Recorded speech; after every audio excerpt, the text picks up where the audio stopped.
அனைவருக்கும் வணக்கம். நான் உங்கள் டாக்டர் காலனிசேகர் சுவாமி பேசுகின்றேன். ஈரோடை சேர்ந்த வசந்தம் பில்டர்ஸ் உரிமையாளர்கள் ஆர் சிவராமன், அவருடைய மனைவி நிர்மலா சிவராமன், இவர்கள் அரசுக்கு அணை அருகிலே ஒரு 10 ஏக்கர் இடத்தை வாங்கி அதில் டிடிசிபி அப்ரூவலோட வீட்டு மனை கொடுத்து மாதம் உங்களால் எவ்வளோ கடன் கட்ட முடியுமோ அதுக்கு தகுந்தாற் போல் பேங்க்கில் லோன் வாங்கி கொடுத்து அதே பட்ஜெட்டில் வீட்டையும் ஸ்ட்ராங்காக கட்டித்தரேன் அப்படின்னு சொல்லி விளம்பரப்படுத்துகிறப்போ அதை நிறைய நேரத்துக்கு போய் சேரலை. அதை எப்படி செய்கிறன்னு தெரியாமல் தவிச்சுக்கிட்டு நம்ம அங்கே 5 வருஷம் பிரசிடெண்ட் 5 வருஷம் கவுன்சிலர் இருந்ததுனால நம்மளை அணுகுனாங்க. இதுமாதிரி செஞ்சு கொடுங்க அப்படின்னாங்க. ஒரு நல்ல திட்டமாக இருக்குது அப்படிங்கிறதுனால, இல்லைன்னா இதில் பணம் லாப நோக்கம் அப்படிங்கிறதெல்லாம் இல்லை. ஏன்னா நல்ல திட்டம், கிட்டத்தட்ட ஒரு 100-150 குடும்பம் இங்கே வசிக்க வாய்ப்பு இருக்குது அப்படிங்கிற ஒரு உன்னதமான நல்ல எண்ணத்தில் தான் அவங்களுக்கு சரி ஹெல்ப் பண்ணலாம். அவங்களுக்கு ஹெல்ப் பண்ணுவது மூலம் நமக்கு மக்களுக்கு பெரிய நன்மை கிடைக்கும் அப்படிங்கிற ஒரு அற்புதமான உயர்ந்த எண்ணத்தில் தான் இதை நம்ம செஞ்சோம். கூட இருந்து அவங்களுக்கு சப்போர்ட் பண்ணிகிட்டு இருந்தோம். இதில் பார்த்தீங்கன்னா ஆரம்பத்துலலாம் ஒன்றும் தெரியல. வீடு கட்ட ஆரம்பிக்கிறப்பெல்லாம் ஒன்றும் தெரியல. வீடு கட்டுறதுக்கு அதான் டிடிசிபி அப்ரூவல் ரோடு போட்டிருக்கணும், சாக்கடை கட்டியிருக்கணும். அதெல்லாம் கட்டலை. கேட்டால் அப்புறமேட்டு செஞ்சு தரேங்கன்னு சொல்லி ஒன்றா செஞ்சுக்கிட்டே இருந்தாங்க. ஒரே ஒரு ரோடு மட்டும் ஸ்ட்ரைட்டில் போட்டாங்க. அது சரியாக போடலை. எல்லாம் ஒன்றா வந்துடும் அப்படின்னு சொல்லி சொன்னாங்க. சரின்னு சொல்லிவிட்டு என்னால் இன்ஃப்ளூயன்ஸ் என்னென்ன பயன்படுத்தி என்னென்ன செய்ய முடியுமோ அத்தனையும் என்னை வச்சு என்னென்ன செய்யுமோ செஞ்சாங்க. நம்ம நல்லது நடக்கணும் அப்படிங்கிறத தான் பண்ணணும். அதாவது உங்களுக்கு என்ன நான் பண்ணணும் அப்படின்னு கேட்குறப்ப அதெல்லாம் 2வது பேசிக்கலாங்க, என்ன பிரியமோ அதை செய்யுங்க அப்படிங்கிறதோட நிப்பாட்டியாச்சு. அதற்கு அப்புறம் அவங்களா சொன்ன வார்த்தை என்னென்னா, இடம் விற்பனையில் உங்களுக்கு 5% கமிஷன் கொடுத்துறோம். நீங்கள் விற்கிறவங்ககிட்ட வாங்காதீங்க. அதையும் சேர்த்து நாங்கள் 5% கொடுத்துட்றோம். அதேமாதிரி பில்டிங்கில் உங்களுக்கு 2% கொடுத்துட்றோம். பில்டிங் எஸ்டிமேட் எவ்வளவோ அதில் 2% கொடுத்துட்றோம். இது அவங்க வாயிலிருந்து வந்த விஷயம். இது நானாக கேட்கல. சரி, என்னமோ நடக்கட்டும், ஒரு ரைட்டு, ஒரு நல்ல விஷயங்கள் நடந்தால் நமக்கு நல்லது தானே அப்படிங்கிறதுனால நம்ம அதை பண நோக்கமாக இருந்தால் அதில் டிமாண்ட் பண்ணி பேசியிருப்போம். அதாவது அதில் ஒரே ஒரு டிமாண்ட் என்ன பண்ணணும், ஒரே வார்த்தை பண்ணாங்களே புற்றுக்கன் மாரியம்மன் நகர், நீங்கள் சேல்ஸ் பண்ணி கொடுத்தீங்களே அதில் என்ன பண்ணாங்கன்னு கேட்டாங்க. அதில் அதை சேல்ஸ் பண்ணுறப்போ வாங்குறவங்ககிட்ட 2% நேரடியாக வாங்கிடுவோம். அதேமாரி விற்கிற பார்ட்டிகிட்ட மொத்தமாக நீங்கள் வச்சுருந்து எனக்கு மனையாக கொடுத்துருங்க அப்படின்னு சொன்னோம். அதேமாரி எல்லாம் விற்று கொடுத்தோன்னே எனக்கு 3 ஏக்கருக்கு 8 மனை கொடுத்தாங்க. நீங்கள் 10 ஏக்கர் போட்டிருங்க, அந்த கால்குலேஷன் போட்டால் 24 மனை, 25 மனை எனக்கு நீங்கள் கொடுக்கணும் அப்படின்னு சொல்லணும். அவ்வளோதான் சொன்னது, இப்படிதான் பேசுனது. அதுக்கப்புறம் அது பாட்டுக்கு வேலைகள் ஆரம்பிச்சிச்சு. நமக்கு தெரிஞ்சவங்களெல்லாம் உள்ளே கொண்டு அவங்களுக்கெல்லாம் இடமும் வீடும் பண்ணி கொடுத்தோம். எல்லாம் தெரிஞ்சவங்க கூட நம்ம முகத்துக்காக எல்லாம் வந்தாங்க, பண்ணிகிட்டு இருந்தாங்க.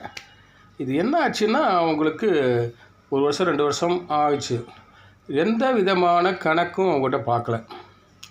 3வது வருஷம் இப்போ 2019, 20, 21, 22 ஆரம்பத்துலலாம் பார்த்திங்கன்னா எல்லாம் கட்டின வீடெல்லாம் பொரிய ஆரம்பிச்சுன்னு ஒரு கம்ப்ளைண்ட் வந்துச்சு.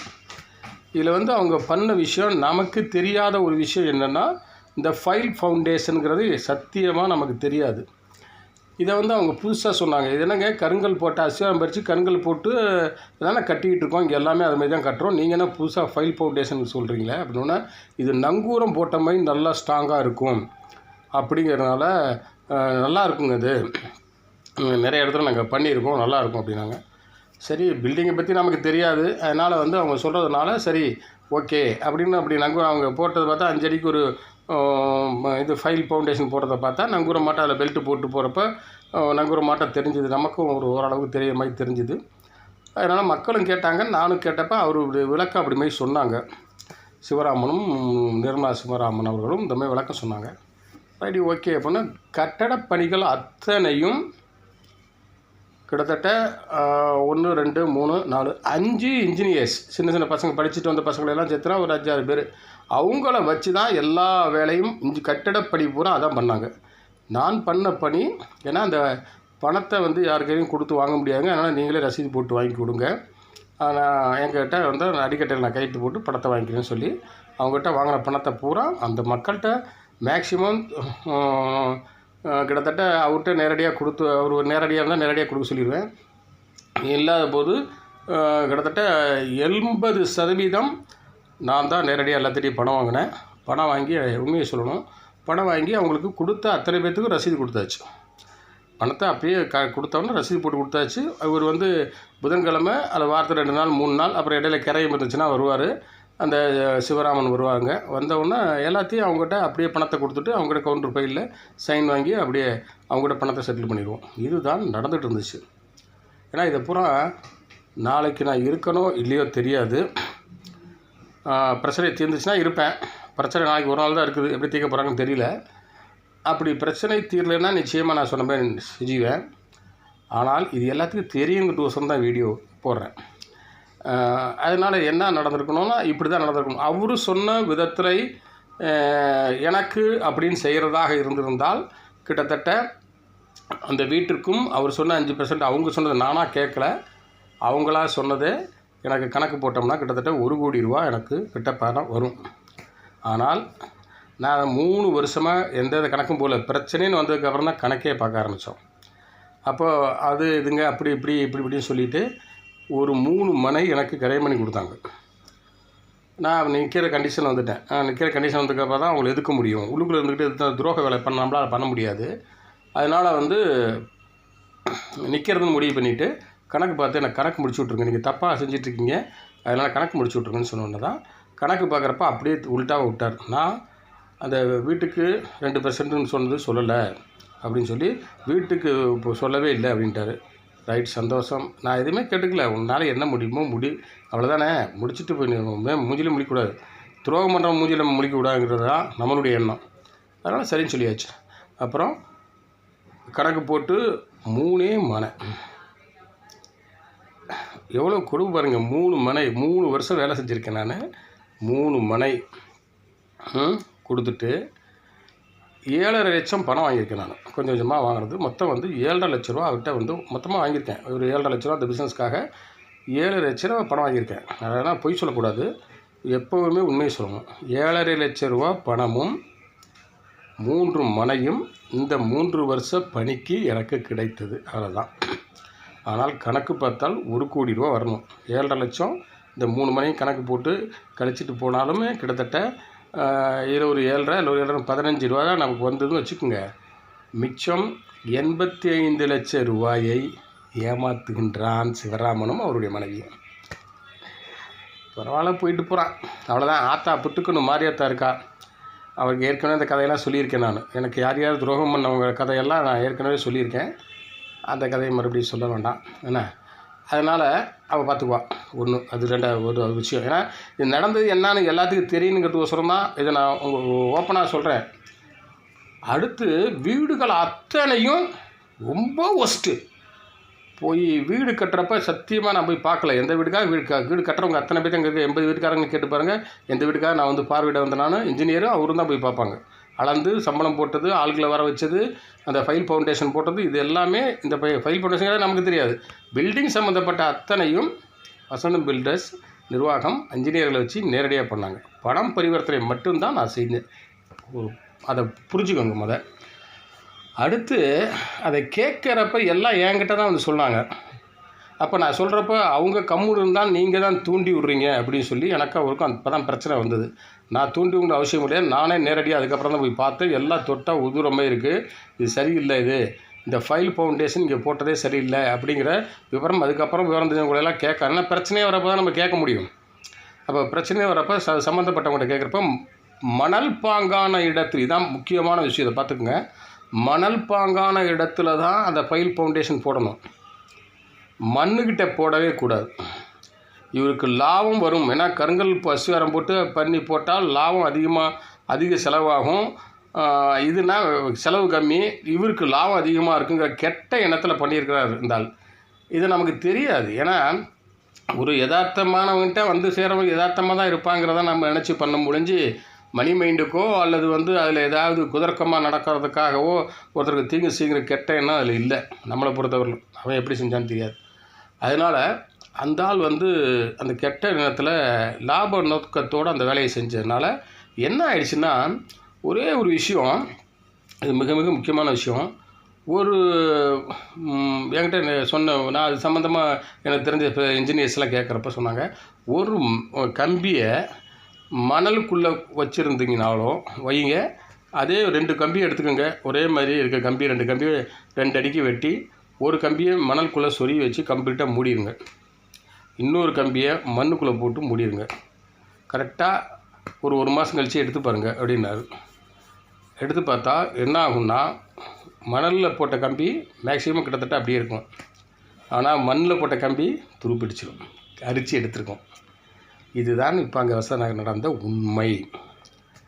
இப்போது கீழே இருந்து அப்படியே அந்த ஃபவுண்டேஷனை பூரா அரிச்சிக்கிட்டே வந்துச்சு. இவங்க ஃபைல் ஃபவுண்டேஷன் போட்டதை இப்போ நமக்கு நார்மலாக ஒரு பில்லர் போட்டு போகிறதுனா என்ன பண்ணுவோம், நல்லா அகலமாக 4க்கு 4 6க்கு 6 எடுத்து அதை பூரா நல்லா 2 அடி 3 அடிக்கு 1.5 ஜல்லி போட்டு நல்லா ஸ்ட்ராங்காக பண்ணி அந்த மண் கொஞ்சம் கூட இல்லாத அளவுக்கு அதெல்லாம் கூட்டி எல்லாம் தள்ளி விட்டு அதில் வந்து கால் வச்சு பில்லரை நிப்பாட்டுவோம்.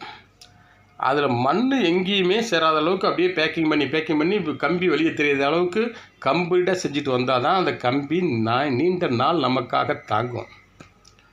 இப்போ இதை ஃபைல் ஃபவுண்டேஷன் அப்படியே ஆக்ராவை போட்டு தோண்டி எடுத்துகிட்டு மண் தான் அடியில் இருக்குது. இந்த மண்ணில் மேலேருந்து அந்த கம்பியை கட்டி சதக்குன்னு போடுறப்ப அந்த கம்பி வேகமாக கீழே போய் அந்த பூமியில் மண்ணில் இறங்கிடும், அந்த வெயிட்டுக்கு போய் இறங்கிடும். இதில் அப்படியே ஜல்லியை போட்டு இவங்க அப்படியே பேக் பண்ணிட்டு வராங்க. அது சரியாக பேக்கிங் ஆகுதா என்னங்கிறது தெரியாது. இது என்ன ஆகுதுன்னா, கீழே இருந்து அதை போய் குத்துன கல் அப்படியே கம்பி அப்படியே அரிச்சிக்கிட்டே வந்து இப்போ ஃபவுண்டேஷனே இல்லாத வீடுகளாக அந்த 80 வீடும் ஆகிறது. எவ்வளோ பெரிய கொடுமை வருங்க. இது என்ன ஆகுதுன்னா, அப்புறம் அதான் 1/2 அடி அடிச்சிச்சு, அப்புறம் 1 அடி அடிச்சிது, அப்புறம் 1.5 அடி 2 அடி 3 அடி அப்படின்னு அடித்து இப்போ சீலிங்கே சில வீட்டில் கொட்ட ஆரம்பிச்சிருச்சு. பார்க்குறதுக்கே கொடுமையாக இருக்குது. இந்த நெஞ்சு இருக்குதே வலிக்குது எனக்கு. என்ன காரணம்னா, அதாவது பஞ்சாலை தொழிலாளர்களாகட்டும், ஆட்டோ தொழிலாளர்களாகட்டும், இல்லை நம்ம அரசு காலனி மக்களாகட்டும், அடிப்படை தேவைகளாக இருக்கட்டும், எல்லாத்திற்காகவும் நீதிக்காகவும் நியாயத்திற்காகவும் பல்வேறு போராட்டங்கள்.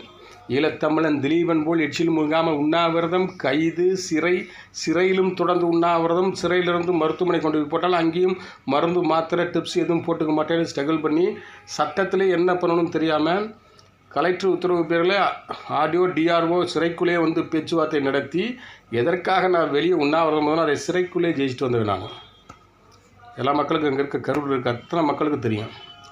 அதில் நியாயம், நேர்மை, தர்மம். நீங்கள் அரசு காலனி பக்கத்தில் அந்த பொல்யூஷன் போர்டுக்கு மட்டும் 13 நாள் சிறையில் தண்ணி குடிக்காமல் உண்ணாவிரதம் இருந்தேன். 10ஆவது நாள் கலெக்டர் சொன்னான்னு சொல்லி டிஆர்ஓவும் ஆடியோவும், திருச்சி கலெக்டரும் டிஆர்ஓவும் சொன்னான்னு சொல்லி ஆடியோவும் வந்து பேச்சுவார்த்தை நடத்துகிறாங்க. அப்போ அவங்க கேட்குறாங்க, ஏங்க அவங்கக்கிட்ட எப்படி பேசணும், இப்போ எப்படி பேசணும், அது மாதிரி பேசிகிட்டு இருக்கேன், 10 நாள் சாப்பிட்ற மாதிரி தெரியலையே அப்படின்னு சொன்னாங்க. அப்போ தான் நான் சொன்னேன், சார் மக்களுக்கு நடக்கிற அநீதி நினச்சின்னா இங்கே வலிக்கும், பசி நினச்சிங்கன்னா இங்கே வலிக்கும், இந்த வழியை ஒன்றும் அடித்து காலி பண்ணிடுது சார் அப்படின்னு எழுந்து நின்று இந்த மாதிரி ஒரு மனிதனை இதுவரையிலும் என் வாழ்க்கையில் பார்த்ததே இல்லைன்னு சொல்லி ராயல் செல்ட் அடிச்சுட்டு போனாங்க. எதற்காக சொல்லணும், அது பெருமைக்காக சொல்லலை. நம்ம பிறந்துட்டோம், ஒரு நாள் சாக தான் போகிறோம். சாவறதுக்குள்ளால் எத்தனை பேர்த்துக்கு நன்மை செய்ய முடியும் அப்படிங்கிறதுக்காக பல்வேறு போராட்டங்கள். இதுவரையிலும் எந்த அரசியல் தலைவரும், நான் சவால் விட்டே சொல்கிறேன், அரசியல் உலகத்தில் இருக்கிற அத்தனை தலைவர்களோடும் என்னால் போட்டி போட முடியும் மக்கள் சேவையில். காரணம், 5 வருஷம் பிரசிடென்ட், 5 வருஷம் கவுன்சிலர், அங்கே இருக்க அத்தனை பேர் தெரியும், குடிசை வீட்டில் தான் இருந்தோம். பணத்திற்காக எந்த ஒரு சின்ன தவறும் செய்யாதவன். அதான் அங்கே உள்ள ஒரு பெரிய விஷயம். பணம் கிடைக்குதுங்கோசரம் கெட்ட வலிக்கோ கெட்ட இடத்துக்கோ இன்னும் கூட தான் பீடி, சிகரெட்டு, குடிப்பழக்கம், ஹேண்ட்ஸு, பான்பராக்கு அந்த பழக்கங்களையும் தவிர்த்து இப்படி தான் வாழணும் அப்படின்னு ஒரு கட்டுப்பாட்டுக்குள்ளே வாழ்ந்துட்டுருக்கோம். மீண்டும் மீண்டும் சொல்கிறேன், பணத்திற்காக எந்த தப்பும் இதுவரையிலும் செய்ததில்லை. அதனால தான் அவ்வளோ பெரிய கோவில் புற்றுக்கண் மாரியம்மன் கோவிலை கட்ட வச்சு அதில் இறைமுறை வழிபாடு செய்ய சொல்லி அம்பாள் அருளில் எழுத வச்சு அதுக்கு எனக்கு டாக்டர் பட்டமும் 30 வாழ்நாள் சாதனையாளர் விருதுகளையும் வாங்க வச்சுருக்காங்க. இதெல்லாம் அந்த கோவிலை கட்டி 2 கும்பாபிஷேகம் பண்ணியாச்சு. அதனால் நிறையா விஷயங்கள் இறைமுறை வழிபாடு டூ ஆர் டை அதை போட்டிங்கனாவே ஒவ்வொரு வீட்டுக்காரங்க சொல்கிற அந்த விஷயங்கள் அந்த வீட்டை அப்படியே நாங்கள் எடுத்து போட்டிருக்கோம். அதுக்குள்ளே எல்லா விஷயமே இருக்குது. அதில் உள்ள இப்போ பாருங்கள், இறைமுறை வழிபாடு அப்படின்னு தமிழ்லையும் டூ ஆர் டை அப்படின்னு இங்கிலீஷில் அடித்து பண்ணிங்கன்னா அதை ஓப்பன் ஆகும் என்னுடைய வெப்சைட்டு, அதாவது யூடியூப்பு. அதை நீங்கள் ஓப்பன் பண்ணி பாருங்கள். அதில் ஒவ்வொரு வீட்டுக்காரங்க பேசுகிறதையும் போட்டிருக்கோம். இறை வழிபாடு சம்மந்தமாக நிறையா விஷயத்தை நான் அதில் போட்டிருக்கேன். எல்லாம் பாருங்கள். அடுத்து இந்த விஷயத்தை நேரடியாக சொன்னால் எனக்கு அந்த அளவுக்கு பிரச்சனை வந்தது. அடுத்து என்ன பண்ணோம், எல்லாத்தையும் உடனே நான் வெளியே வந்த உடனே எல்லா மக்களுக்கும், வசந்த நகருக்கு அத்தனை மக்களுக்கும் நான் வந்து மெசேஜ் அனுப்பிச்சி விட்டேன். என் வீட்டில் ஞாயிற்றுக்கிழமைக்கு சாயந்தரம் கூட்டம் வச்சுருக்கேன், அத்தனை பேரும் வாங்க, இது சம்மந்தமாக பேசி ஒரு முடிவெடுக்கலாம் அப்படின்னு சொல்லி மெசேஜ் அனுப்பிச்சி விட்டேன். கிட்டத்தட்ட எல்லாத்துக்கும் போயிருக்கு. ஒருத்தர் 2 பேர் மிஸ்ஸிங் தவிர மற்ற எல்லாத்துக்குமே போயிடுச்சு. ஆனால் அதை தெரிஞ்சுக்கிட்டு அவர் சில வேலைகள்லாம் பண்ணார். மக்களுக்கு எல்லாத்துக்கும் சாப்பாடை போட்டுட்டு வடை பாயத்தோட சாப்பாடை போட்டு உங்கள் கோரிக்கைலாம் எழுதி கொடுங்க சொல்லி ஒரு அசோசியேஷன் அவர் சொன்னால் பொம்மையாட்ட ஒரு அசோசியேஷன் உண்டு பண்ணணுங்கிறதுக்கோசரம் ஒரு அசோசியேஷனை உண்டு பண்ணி அவங்க எல்லாம் எல்லாமே மனு எழுதி கொடுத்து செஞ்சு கொடுக்குற மாதிரி பண்ணார். நான் சொன்னேன், ஒரு 10 பேர் வந்து என்கிட்ட இந்த மாதிரி சொன்னாங்க, போய் பாருங்கள், எப்படியா நன்மை தான் உங்களுக்கு முக்கியம், நான் வந்து அங்கே செய்யணுங்கிறலாம் கிடையாது, நன்மை தான் முக்கியம், கிடச்சின்னா பண்ணிக்கோங்கன்னு சொல்லி அனுப்பிச்சி விட்டேன். 1 வருடமாக நல்லா கேட்டுக்கோங்க, 1 வருடமாக எந்த பணியையும் அவர் செய்யலை. அதற்கு அப்புறமேட்டு தான் அந்த வசந்த நகர் மக்கள் அத்தனை பேர் நான் மெசேஜ் அனுப்பிச்சு வராத மக்கள் அத்தனை பேருமே சேர்ந்து என் வீட்டுக்கு வந்தாங்க 1 வருஷம் கழிச்சு. அப்போது நான் சொன்னேன், அப்போயே வந்து நான் சொன்னேன், ஒரே வாரம் சொல்லிட்டு போயிருக்கலாம். நான் அப்போ சொன்னேன், நீங்கள் கேட்கல, இப்போ வந்து கேட்குறீங்க அப்படின்னு சொல்லிட்டு போயிடலாம், தட்டி கழிச்சிட்டு போயிருக்கலாம். அதுக்கு சரியான ஆள்னால அந்த கெட்ட பழத்துக்குலாம் நம்மளால் முடியாது, மனசுக்காக சாட்சிக்கு பயப்படக்கூடிய நான். அதனால் என்ன பண்ணேன், எல்லாத்தையும் வர சொல்லி ஒரு கூட்டம் போட்டு, அங்கே வசநகர்லேயே ஒரு கூட்டத்தை மறுபடியும் ஒரு கூட்டம் போடலான்னு சொல்லி கூட்டம் போட்டு, எடுத்தவுடனே கலெக்டர்கிட்ட கூட போகல. நல்லா புரிஞ்சுக்கோங்க, எடுத்தவுடனே கூட கலெக்டர்கிட்ட போகல. கூட்டத்தை போட்ட உடனே அங்கே விட்டு நான் அங்கே அவருக்கேருந்தே ஃபோன் பண்ணேன், எல்லாத்துக்கு மேலேயும் ஃபோன் பண்ணேன். என் ஃபோன் இருந்தாலும் எடுக்கலை, சிவராமன் எடுக்கலை. உடனே அங்கே வந்து நம்ம 144 சரவணன் அவரை ஃபோன் பண்ண சொன்னோம். அவர் ஃபோன் பண்ணோன்னே முதல்வர் ரிங்காக எடுக்கலை, 2வது ரிங்கு போகிறப்ப எடுத்துட்டு எல்லாம் ரெடி ஆகிடுச்சிங்க, ஒன்றும் பிரச்சனை இல்லை, ஒரு வாரம் மட்டும் போடுங்க, அடுத்த வாரத்துக்குள்ளே எல்லாமே சரி பண்ணி கொடுத்துட்றேன் அப்படின்னு சொல்லி 15 நாள் டைம் கேட்டார். இது எல்லாத்துக்கும் தெரிஞ்ச விஷயந்தான். 15 நாள் டைம் கேட்டவுடனே நான் உடனே சொன்னேன், ரைட்டு 15 நாள் டைம் கேட்டிருக்காரு, கொடுத்துடலாம், அப்புறம் பார்த்துக்கலாம், நான் இப்போ இன்வால்வ் ஆகிறேன்னு தெரிஞ்சுன்னா கொஞ்சம் வேலை செய்வாங்க அப்படின்னு சொல்லிவிட்டு 15 நாள் டைம் கொடுத்துட்டு அடுத்த வாரம் ஞாயிற்றுக்கிழமை கூட்டம் போட்டோம். 2வது வாரம் கூட்டத்தை போட்டுக்கலான்னு சொல்லி மறுபடியும் எல்லாத்துக்கு மேலேயும் அவருக்கு ஃபோன் பண்ணுறாரு. சரவணன் 144 வீட்டுக்காரர் ஃபோன் பண்ணுறாரு, எடுக்கவே இல்லை. அப்போ ஏமாத்துறான்னு அர்த்தம். அதுக்கப்புறம் தான் அதிலேருந்து அடுத்த வாரம் ஞாயிற்றுக்கிழமை விட்டு திங்கட்கிழமை அன்றைக்கி மனு எழுதி கலெக்டர்கிட்ட 7/8/2023 மனு கொடுக்குறோம். கலெக்டர்கிட்ட மனு கொடுத்துட்டு எந்த நடவடிக்கையும் எடுக்கப்படவில்லை. அப்புறம் நான் சும்மா இருப்பேனா? எத்தனை போராட்டங்களை பிறருக்காக செய்தவன், என்னை வச்சியே ஒருத்தன் என் கண்ணை எடுத்து என் கையை எடுத்து என் கண்ணை குத்தியிருக்கான். அவங்களை எப்படி சும்மா விட முடியும் சொல்லுங்கள்? ஒரு போராட்டக்காரன்கிட்டே வச்சுட்டே மின்னல் நிலைப்படுத்தி பல கோடி ரூபா சம்பாதிச்சிருக்கான். எப்படி சும்மா இருக்க முடியும்? தப்பு பண்ணியிருக்கான், எப்படி சும்மா இருக்க முடியும்? எனக்கு கணக்கு பார்த்து கொடுறான்னு கூட கேட்கல. அது இறைவன் பார்த்து என் அத்தா புத்துக்கிற மாதிரி அதை பார்த்துக்காம வம்சத்தை காலி பண்ணிடுவான், அது வேறு விஷயம். ஆனால் என்னை நம்பி வந்த மக்களை ஏமாத்தினா நான் பார்த்து சும்மா. யாருக்கோ எங்கேயோ ஒரு அநீதி நடந்தாலும் அதற்காக போராடுறவன் நான். அப்போ என்னையை வச்சு அவன் தப்பு பண்ணிவிட்டு 50 மக்களை விட்டா அந்த 80 குடும்பத்தை நான் எப்படி விடுவேன்? இன்னும் அந்த 80 குடும்பத்துக்காக தான் பேசிகிட்டு இருக்கேன். அன்றைக்கி கலெக்டர் ஆஃபீஸ் இந்த போராட்டமெல்லாம் தொடர்ந்து செய்கிறப்பெல்லாம் ஒரு 10 பேர் வந்தாங்க, 10 பேர் வரல, 3/4 பேர் வந்தாங்க, அப்புறம் சில பேர் வரல, அப்புறம் 1/4 பேர் வந்தாங்க, அப்புறம் அது சில பேர் வரல. இதெல்லாம் பற்றியே கவலையே படலை. ஒரு பெரிய நம்பிக்கை துரோகம் பண்ணியிருக்காரு, நான் விட மாட்டேன். அதனால் கலெக்டர் ஆஃபீஸில் மனு கொடுத்து எந்த நடவடிக்கையும் எடுக்கவில்லை. அதற்கப்புறம் தான் அதுலேருந்து 15 நாள் கழிச்சு ஈழத்தமிழன் திலீபன்மை எச்சி முங்காமல் எப்பொழுதுமே எண்ணெயை பொறுத்தவரையிலும் அரசுகளுக்கு மக்களுக்கு எல்லாத்துக்குமே நல்லா தெரியும்.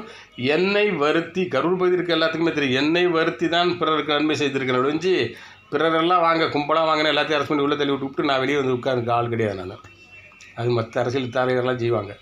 ஆனால் நான் அதுமாதிரி செய்ய முடியாது. என்ன அதுமாதிரி ஒரு நாள் அடையாளம் இல்லை வருதுன்னு சொல்லிட்டு காலேஜ் சாப்பிட்டு அப்புறம் 5 மணிக்கு முடிச்சுட்டு போய் சாப்பிடுவாங்க. மதியமாக இடையில சந்தில் வருவாங்க. அந்த வேலையை என்கிட்ட கிடையாது. உண்ணாவிரதம்னா ஈழத்தமிழன் திலீபன் மாதிரி எச்சி முங்காமல் உண்ணாவிரதம், கைது, சிறையிலும் தொடர்ந்து உண்ணாவிரதம், சிறையிலிருந்து மருத்துவமனை கொண்டு போய் போட்டாலும் அங்கேயும் குளுக்கோஸ் மருந்து மாத்திரை எந்த மருத்துவ சிகிச்சையும் எடுத்துக்கொள்ள மாட்டேன்னு சொல்லி ஸ்ட்ரகிள் பண்ணி அதை சாதிச்சுட்டு வெளியே வந்திருக்கேன். அதே மாதிரி தான் ஒவ்வொரு வேலையும் நான் செஞ்சுருக்கேன். அது பார்த்திங்கன்னா அடுத்து இதை கண்டினியூட்டி இல்லை. அடுத்து பார்த்திங்கன்னா கலெக்டர் ஆஃபீஸில் எந்த எதுவும் பண்ணலை. உண்ணாவிரதம் அறிவிச்சாச்சு. உண்ணாவிரத்துக்கு முன்னாடி நாளே எல்லாத்தையும் பயமுறுத்துன்னு சொல்லிவிட்டு ஒரு 10 பேர் யார் முன்னு பண்ணுறாங்களோ அவங்க அத்தனை பேர்த்துக்கு ஹஸ்பண்ட் அண்ட் ஒய்ஃபுக்கு எல்லாம் ஒரு ப்ரைவேட்டாக ஒரு கமெண்ட் போட்டு நோட்டீஸ் அனுப்புகிறாராம். அதுக்கு காலையில் நோட்டீஸ்லாம் 2 நாள் கழிச்சு தான் வந்தது. வேணும்னே அந்த இதை வக்கீல்கிட்டேருந்து வரதுக்கு மேலே பேப்பரை விளம்பரம் பண்ணிவிட்டு அந்த இதெல்லாம் போட்டு பண்ணுறாராம். நாங்கள் நோட்டீஸ் அடித்து கொண்டு போய் Vengamedu police station, Karur Vengamedu police ஸ்டேஷனில் போய் கொடுத்தோம். பர்மிஷன் அப்புறம் 2 நாள் கழிச்சு வாங்கிட்டு பர்மிஷன் இல்லைன்னாங்க. தடையை மீறி உண்ணாவிரதம் இருப்பேன்னு சொல்லி இருந்தோம். எல்லாத்தையும் அரெஸ்ட் பண்ணுறதுக்கு எல்லா மக்களும் வரையினாங்க. அப்பயும் எல்லா மக்களையும் வேண்டாம், நான் மட்டும் அரெஸ்ட் ஆகுன்னு சொல்லி தான் போனேன். என்னை மட்டும் அரெஸ்ட் பண்ணி வச்சுட்டு ரிமாண்ட் பண்ணிட்டு நான் சிறையில் தொடர்ந்து உண்ணாவிரதம் இருப்பேன்னு சொல்லிட்டு போனேன். என்னைய ரிமாண்ட் பண்ணுறதுக்கு கரூர் போலீஸ் பயந்து கொண்டது. பயந்துக்கிட்டு உடனே சாயந்தரம் உட்காந்துட்டு சாயந்தரம் அனுப்பிச்சி விட்டாங்க. நான் அதை எதிர்பார்க்கவே இல்லை. என்னை ரிமாண்ட் பண்ணுவாங்க நினச்சேன், ரிமாண்ட் பண்ணல. அதற்கு அப்புறம் இது சம்மந்தமாக உடனே கலெக்டரை சந்திக்கணும்னு சொல்லி மறுபடியும் கொண்டு ஒரு மனு கொடுக்குறேன். நான் தான் கொண்டு மனு கொடுக்குறோம். கொடுத்த உடனே கலெக்டர்கிட்ட அப்புறம் மறுபடியும் கேட்குறப்ப கலெக்டர் பிஏ வந்து ஃபோன் பண்ணி கேட்குறப்போ இந்த மாதிரி உங்களை கரூர் ஆர்டிஓ பார்க்க சொல்லியிருக்காங்க. அவங்க கரூர் ஆர்டிஓ போய் பார்த்தா அவங்க 2-3 நாள் வந்து பார்க்குறேன்னு சொல்லிட்டு வந்து நேரடியாக பார்த்துட்டு அவங்க பிஇ சிவில் தான் படிச்சிருக்காங்க. நான் கேட்டேன், பிஇ போட்டிருக்கேம்மா, சிவிலில் படிச்சிருக்கீங்கன்னா ஆமாம். நாங்கள் கம்ப்ளீட்டாக பார்த்தீங்கன்னா இப்படி ஐயோ இவ்வளோ மோசம் இவ்வளோ ஒஸ்ட்டாக இருக்குன்னு சொல்லி நேரடியாக பார்வையிட்டு Karur RDO and RI, tahsildar, RI, VAO எல்லாமே வந்து பார்க்குறாங்க. கும்பலாக 2 ஜீப் நிறையா வந்து எல்லாம் பார்த்துட்டு இவ்வளோ ஒஸ்ட்டாக இருக்குன்னு சொல்லி பிடபிள்யூடி இன்ஜினியரை வர வச்சு பார்த்துட்டு அந்த இன்ஜினியர் என்ன சொல்கிறாங்கன்னு பார்த்துட்டு அதுக்கு தகுந்த மாதிரி முடிவு எடுத்துக்கலாம். உடனே வந்து அவங்கள வர சொல்லி நோட்டீஸ் கொடுத்து அவங்கள வர சொல்லி ஒழுங்கு பண்ணலாம் அப்படின்னு சொல்லி சொன்ன ஆடியோ 4 நாள் 5 நாள் கழித்து நாங்கள் போய் பார்க்குறோம். நாங்கள் வந்து அதை பார்த்துட்டு ஜீப்பை பின்னால் வர சொல்லி பின்னால் வந்து எடுத்துகிட்டு அப்படியே போகிறாங்க. இது 22ஆம் தேதி நடந்தது. அப்புறம் 29 அதுலேருந்து அடுத்த வாரம் வெள்ளிக்கிழமை 29ஆம் தேதி வெள்ளிக்கிழமை மீண்டும் போகிறோம். மீண்டும் போனோடனே நாங்கள் வந்து பார்த்துட்டு உடனே ஜீப் டிரைவர் அனுப்பிச்சி விட்டு அவங்க வந்து அங்கே இருக்காங்க. அவளை வந்து என் பிஓ ஒன்று அவங்களுக்குள்ளே அந்த பிஓ அப்படியே அவர் இடத்துக்கு போக சொல்லி பிஓ போய் பார்க்க சொல்கிறான்னு சொல்லி பிஓ உங்களை பார்க்க சொன்னாங்கன்னு சொல்லி அனுப்பிச்சி விட்றாங்க. பிஓ பார்க்க போகிறோம். ஆர்டிஓ பிஓவை இவங்க குடுக்குன்னு ஒட்டியாந்து ஜீப்பில் ஏறி ஜீப்பு சல்லுன்னு போயிடுச்சு. என்ன கொடுமை அது, ஒரு ஆர்டிஓ பண்ணுற வேலையாது. அதுக்கப்புறம் அவங்ககிட்ட நியாயம் கிடைக்குமா? அப்புறம் உடனே இங்கே நியாயம் கிடைக்காது, கரூர் மாவட்டத்துக்குள்ளே நியாயம் கிடைக்காது அப்படின்னு தெரிஞ்சுது. அடுத்து எங்கே போக முடியும்? சிஎம் தமிழ்நாடு ஹெட் குவார்ட்டர்ஸ் அங்கே போய் சிஎம் தனிப்பிரிவுக்கு ஒரு மனு கொடுத்துட்டு அங்கேயே ப்ரெஸ் மீட்டும் பண்ணிவிட்டு வந்துட்டோம். அங்கே இருந்து சிஎம்க்கு அனுப்பிச்சா அதை அப்படியே பெறுதலை அப்படியே பேரை மாற்றி இந்திய நாட்டின் இந்திய நாட்டின் முதல் குடிமகன் ஜனாதிபதிக்கும் மாண்புமிகு பாரத பிரதமர் அவர்களுக்கும் மாண்புமிகு உள்துறை அமைச்சர் அவர்களுக்கும் நேஷனல் ஹியூமன் ரைட்ஸ் கமிஷனருக்கும் சுப்ரீம் கோர்ட் சீஃப் ஜட்ஜ் அவர்களுக்கும் டெல்லியில் இவங்க 5 பேர்த்துக்கு அனுப்பிச்சாச்சு. இசத்தபால் அதே மாதிரி தமிழகத்தினுடைய ஆளுநர் அவர்கள், மரியாதைக்குரிய மாண்புமிகு தமிழக முதலமைச்சர் அவர்கள், அடுத்து மாநில மனித உரிமை ஆணையருக்கு, ஹைகோர்ட் மெட்ராஸ் ஹைகோர்ட் தலைமை நீதிபதிக்கு, அடுத்து கரூர் கலெக்டர் இப்படி இங்கே 5 பேருக்கு அனுப்பிச்சாச்சு, இங்கே 5 10 பேருக்கு அனுப்பிச்சாச்சு, எல்லாத்துக்கும் ரிசிப்ட் தபால் அனுப்பிச்சாச்சு, எல்லாத்துக்கும் ஆதார் இருக்குது, பொய் சொல்லலை. கொடுத்துட்டா இதுவரையிலும் எந்த நடவடிக்கையும் இல்லை. இதில் என்ன விஷயம் அப்படின்னா, ஜனாதிபதி அவர்களுக்கு, மாண்புமிகு ஜனாதிபதி அவர்களுக்கு அனுப்பிச்சதுக்கு அக்னாலஜ்மெண்ட்டு வந்துருச்சு. அதேமாதிரி பிரதமர் ஆஃபீஸ்லேருந்து யார் என்ன செஞ்சாங்கிறத சொல்லி ஆகணும். நான் பிரதமர் ஆஃபீஸ்லேருந்து என்னுடைய நம்பருக்கு ஃபோன் பண்ணி பேசினாங்க, தமிழில் தான் பேசினாங்க. அப்போ நான் சொன்னேன், உங்கள் மனுவை வந்து தமிழில் வந்திருக்கு, அதை வந்து ஆங்கிலத்திலேயே ஹிந்திலேயே மாற்றி அனுப்ப முடியுமா அப்படின்னு கேட்டாங்க. நீங்கள் என்ன சொல்கிறீங்களோ அதை அப்படியே பதிவு பண்ணி நாங்கள் கன்சர்ன் செக்ஷனுக்கு அனுப்பிச்சி வச்சுருவோம் அப்படிங்கிறதையும் சொன்னாங்க. நான் அதை சொன்னேன். மாண்புமிகு மரியாதைக்குரிய நமது இந்திய நாட்டினுடைய பிரதமர், உலகத் தலைவர்களால் போற்றப்படக்கூடிய ஒரு அற்புதமான பிரதமர் நமக்கு கிடச்சிருக்காங்க. அவங்க நம்ம நாடு, இந்திய நாடு பல மொழிகளை பேசக்கூடிய நாடு. எல்லா மொழியும் பேசக்கூடியவர் தான் பிரதமராக இருக்கணும் அப்படிங்கிற அவசியம் கிடையாது, அப்படி இருக்கவும் முடியாது. அதனால் அவர் எல்லா மொழியும் தெரிந்த பிஏக்களை கொஞ்சம் கூட வச்சுக்கிட்டா சௌரியமாக இருக்கும். ஒரு விஷயம். அடுத்து இன்னொரு விஷயம், அதில் அமைச்சரவையில் நம்ம நிர்மலா சீதாராமன் இருக்காங்க, ஜெய்சங்கர் இருக்காங்க, முருகன் இருக்காங்க. இவங்கெல்லாம் தமிழ் தெரிஞ்சு இருக்காங்க. இப்படி தமிழில், ஏன்னா தமிழ்நாட்டில் மாவட்ட வகையில் ஒரு நியாயம் கிடைக்கல அப்படிங்கிறதான் மாநில லெவலுக்கு போகுது அந்த மனு. மாநில லெவலில் நியாயம் கிடைக்கலைங்கிறதுக்கோசரம் தான் தேசிய அளவில் அந்த மனு போகுது. அப்போ அதுக்கு எவ்வளோ முக்கியத்துவம் கொடுக்கணும், அப்படி கொடுங்க அப்படிங்கிறத சொல்லி இதை பதிவு பண்ணி அனுப்பிச்சிருங்க. எனக்கு இப்போது ஆங்கிலம் தெரியாது, நான் ஆங்கிலத்தை இன்னொருத்தர் நான் சொல்லி அதை டிரான்ஸ்லேஷன் பண்ணி கொடுக்குறதுனா நான் சொன்ன சருத்துக்கள் அதில் சரியாக இருக்கா இல்லையான்னு என்னால் ஆய்வு பண்ண முடியாது. அவங்க தப்பாக அடிச்சிருந்தாங்கன்னா எனக்கு ஒன்றுமே தெரியாது. அதேமாதிரி ஹிந்தி சுத்தமாகவே தெரியாது. ஆங்கிலம் மாதிரி 1-2 புரிஞ்சுக்கிட்டே அரைக்குறை ஆங்கிலம் பேசுவோம், அது ஹிந்தி சுத்தமாக தெரியாது. அப்போது எனக்கு தெரியாத ஒரு விஷயத்தை நான் எப்படி கொடுக்க முடியும் ஒரு மனுவாக? அதனால் அந்த டீட்டெயிலை அவங்களுக்கு சொல்லி கொஞ்சம் எவ்வளோ முக்கியத்துவம் கொடுக்க முடியுமோ அவ்வளோ முக்கியத்துவம் கொடுங்கன்னு சொல்லி நான் ரிப்ளை பண்ணேன். அதை அப்படியே ரெக்கார்ட் பண்ணி அனுப்பிச்சிட்டாங்க. அடுத்து சிஎம் செல்லில் நம்பர் ஒன்று பேசலாம்னு சொல்லி சொன்னாங்க. அந்த நம்பரில் நான் வந்து கான்டாக்ட் பண்ணுறப்போ சிஎம் செல்லில் கிட்டத்தட்ட 12 முறை நான் ஃபோன் பண்ணேன், எடுக்கவே இல்லை. 13ஆவது தடவை ஃபோன் பண்ணி எடுத்தாங்க. எடுத்துகிட்டு என்னுடைய மணியுடைய ஹிஸ்ட்ரி எங்கெங்கே போயிடுச்சு, என்ன பண்ணியிருக்கு, என்ன ஏதுன்னு சொல்லி ஹிஸ்ட்ரியை படிச்சுட்டு மண் நம்பர் கேட்டுட்டு கரூர் டிஎஸ்பி அவர்களுக்கு போயிருக்குது, அவர் விசாரணை பண்ணுவாங்க அப்படின்னாங்க. அப்புறம் விசாரணை இதுவரையும் பண்ணலைங்க, யாருமே எந்த விசாரணையுமே இதுவரையும் பண்ணலை, இவ்வளோ பேத்துக்கு மனு அனுப்பிச்சு எதுவுமே பண்ணலை அப்படிங்கிறதையும் நீங்கள் சொல்கிறத அப்படி ரெக்கார்ட் பண்ணி அனுப்பிச்சிட்றோன்னு சொல்லி அதையும் செஞ்சுட்டாங்க. அதுக்கப்புறம் 2-3 நாள் கழித்து சிஎம் செல்லேருந்து மறுபடியும் என்னுடைய நம்பருக்கு ஃபோன் பண்ணி உங்கள் மனு சம்மந்தமாக ஏதாவது பண்ணாங்களா அப்படின்னு சொல்லி கேட்டாங்க. ஒன்றும் பண்ணலைங்க ஐயா, இதுவரையிலும் எந்த நடவடிக்கையும் எடுக்கலை அப்படின்னு சொல்லிவிட்டு, அப்புறம் என்ன பண்ணோம், எந்த நடவடிக்கை எடுக்காதனால ஒரு மனுவுக்கு இவ்வளவு இதாக இருக்கேன்னு சொல்லிவிட்டு எங்களுடைய ஆதார் கார்டு, ஒரு 22 குடும்பத்தில் சேர்ந்தவங்களுடைய Aadhaar card, PAN card, voter ID, ration card, இது அத்தனையும் திருப்பி கொடுக்குறதா ஒரு போராட்டம் அறிவித்து கலெக்டர் ஆஃபீஸ் கொண்டு திருப்பி கொடுக்க போனோம். எங்களை 22 பேர்த்த அரெஸ்ட் பண்ணி கொண்டு போய் தனியார் மண்டபத்தில் காலையிலேருந்து சாயந்தரம்னு விட்டு எங்களுக்கு பர்மிஷன் அதுக்கு கிடையாதுட்டாங்க. அது சம்மந்தமாக நான் டிஎஸ்பிகிட்ட போனேன். எங்கள் மனு விசாரணைக்கு நாங்கள் டிஎஸ்பிகிட்ட போகல, இந்த பர்மிஷனுக்காக கலெக்டர் ஆஃபீஸில் நாங்கள் போராட்டம் நடத்த போகிறோம். Aadhaar card, PAN card, voter ஐடிலாம் கொடுக்க போகிறோம், அதனால் எங்களுக்கு அனுமதி கொடுங்க அப்படின்னு சொல்லி தாந்தூணிமலை இன்ஸ்டியூட்டை, அதாவது பசுபாலை இன்ஸ்டியூட் தான் இன்சார்ஜ், தாந்தூணிமலை எஸ்ஐகிட்ட போனோம். எஸ்ஐ வந்து டிஎஸ்பி போய் பாருங்கன்னாரு.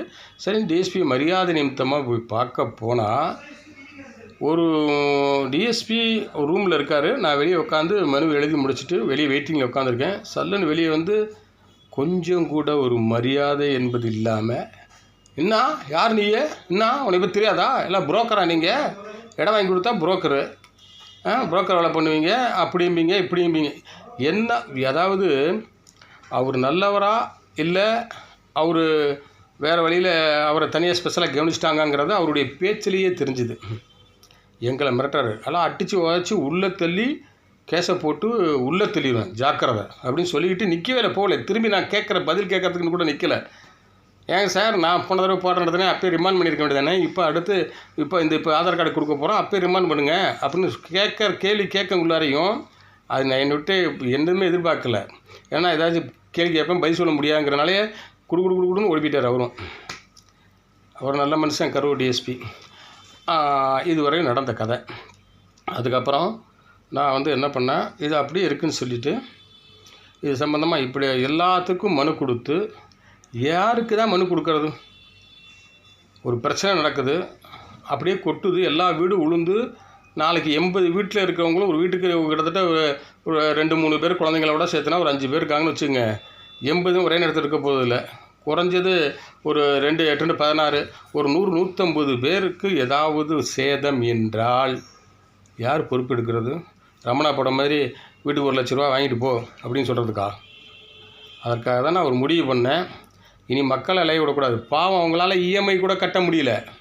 எங்கே போவாங்க? இஎம்ஐ கூட கட்ட முடியல. ஒரு தவணை எச்சா போச்சுன்னா கோர்ட்டில் விட்டு வாங்குவாங்கன்னு வாங்குறான், வந்து பூட்டி போடுவான்னு மிரட்டுறான். பாவமாக இருக்குது அவங்களுக்கு. சாப்பிட்றதா இஎம்ஐ கட்டுறதா அப்படின்னு தவிச்சிட்டு இருக்காங்க. அதனால தான் அவங்கள விட்டுட்டு மெழுகுபர்த்தியமாக எண்ணெய் அழித்து அவர்களுக்கு நல்லது செய்யணுங்கிறதுக்கோசரம் தான் நான் ஒரு முடிவு எடுத்தேன். நீதி, நியாயம், தர்மம் இது எல்லாம் செத்து விட்டது. செத்த இந்த நாட்டில் நம்ம எதுக்கு உயிரோடு இருக்கணும்? ஆவிகளாக தான் அலைஞ்சிட்ருக்குங்க. ஒன்றும் மனிதாபிமானம் இருப்பவன் தான் மனிதன். மனிதாபிமானமே இல்லை என்றால் மனிதனே அல்ல, இறந்த பிணத்திற்கு சமம். ஆவியாக தான் நடமாடிக்கிட்டு இருக்கிறீங்க பாவிகள். பணம் இருந்தால் போது என்ன வேணால் செய்யலாம் அப்படின்னு நினச்சிட்டு இருக்க ஒருத்தனுக்கும் அந்த பணத்திமுறை அடக்கணும், நீதி நியாயம் வெல்லும் அப்படிங்கிறத கையில் எடுத்து பண்ணக்கூடியவனுக்கும் நடக்கிற ஒரு உத்தமமான போராட்டம் தான் இந்த போராட்டம். அதனால தான் எண்ணெய் அழித்து மீண்டும் அவங்க அத்தனை பேர்த்துக்கும் மெயில் அனுப்பிச்சு என்னுடைய குரூப்பில், வாட்ஸ்அப் குரூப்பில் எல்லா எனக்கு தெரிஞ்ச குரூப்ஸ் அத்தனையும் பெரிய